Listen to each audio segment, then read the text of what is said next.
मेरी तो आंख की एकदम से रोशनी चले, इस आंख में कुछ दिख ही नहीं रहा। मुझे तो टेंशन हो गई थी कि आप शायद मैं दोबारा नहीं देख पाऊंगा, क्योंकि इस सर्जरी के बाद भी दोबारा सर्जरी नहीं कर सकते। तो मेरा तो दिल टूट गया था। Welcome back to my YouTube channel guys. और आज फिर से मैं आपके सामने हाजिर हूँ 1 महीने के बाद। बहुत से बच्चे कमेंट कर रहे थे कि मुझे आंखों का रिव्यू दे दो, 1 महीना हो चुका है। और जैसा कि मैंने भी कहा था कि मैं 1 महीने बाद रिव्यू दूंगा, मेरा 1 महीना नहीं हुआ तो मैं रिव्यू नहीं दे सकता था। किसी ने 15 दिन के बाद ही कमेंट कर दिया, किसी ने 20 दिन के बाद कमेंट किया और किसी ने हफ्ते के बाद ही कमेंट किया। और मैं नहीं चाहता था मैं आपको 1 महीने के अंदर रिव्यू दूं, वो इसलिए क्योंकि मुझे डॉक्टर ने कहा था आपको 1 महीने तक वेट करना है जब तक आपकी आइज़ हील हो।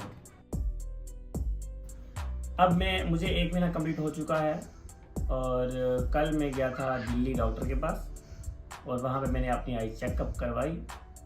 और जो मेरी राइट आई है इसमें पूरा 6/6 विजन है और इसमें 6/9 विजन है।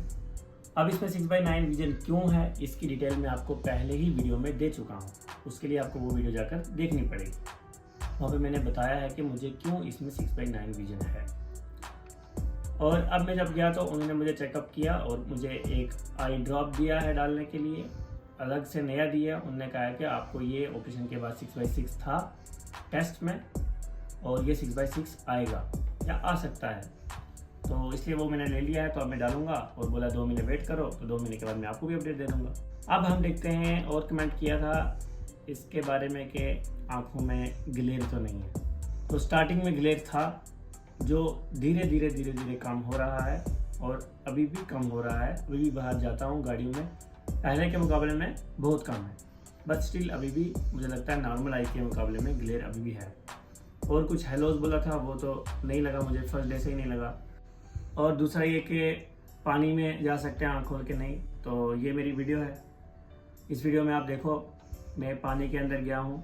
ये पानी है तराल, एक जगह है पुलवामा में, आप सब जानते होंगे पुलवामा को।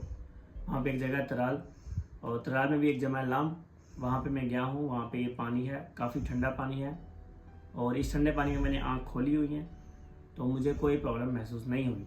अलबत्ता जब मैं इस पानी से बाहर निकला और स्कूटी पे चढ़ा, स्कूटी चलाया मैंने, मुझे पुलवामा से श्रीनगर की तरफ जाना था। मैं स्कूटी पे पीछे बैठा था, मेरा फ्रेंड स्कूटी चला रहा था, उसने हेलमेट पहना था और मैंने हेलमेट भी नहीं पहना था और कोई गॉगल्स भी नहीं थी, जिसकी वजह से मेरी आँख में धूल पड़ गई।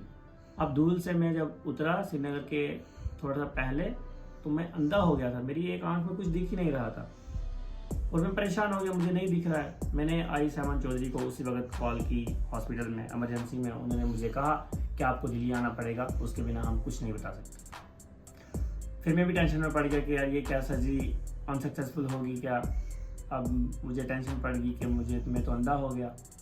तो फिर मैंने क्या किया, मैं डस्ट का पार्टिकल पड़ा होगा तो मैं ठीक हो गया।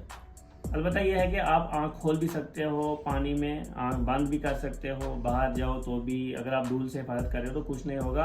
अगर धूल में डस्ट में जाओगे तो वो एक आम इंसान को भी उसमें प्रॉब्लम होगी, डेफिनेटली होगी। बाकी जो हेलोज का किसने बोला था वो बिल्कुल नहीं है, रात में सब कुछ दिख रहा है। और सबसे बड़ा जो मैंने एक डिसएडवांटेज महसूस किया इस सर्जरी के बाद वो ये कि जब शाम होती है तो डिम लाइट में कम दिखता है, ठीक है।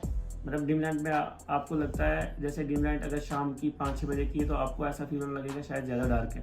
आपको चीज़ें क्लियर तो दिखेंगी लेकिन बहुत पास वाली दिखेंगी, दूर वाली नहीं दिखती क्लियर। तो अब वो मैं बता नहीं सकता कैसी फीलिंग है। और ये भी शायद आहिस्ता आहिस्ता वक्त के साथ जाएगा, वो आपको 2-3 महीने के बाद ही मैं बता सकता हूँ, अभी तो मैं नहीं बता सकता। बाकी बस इतना ही था। अब इसके बारे में और जो अपडेट देनी होगी वो मैं आपको दूंगा 2-3 महीने के बाद, अगर मुझे कोई प्रॉब्लम आती है। और अगर प्रॉब्लम नहीं आती है तो आप समझना कि मुझे कोई भी प्रॉब्लम नहीं है। Okay, bye.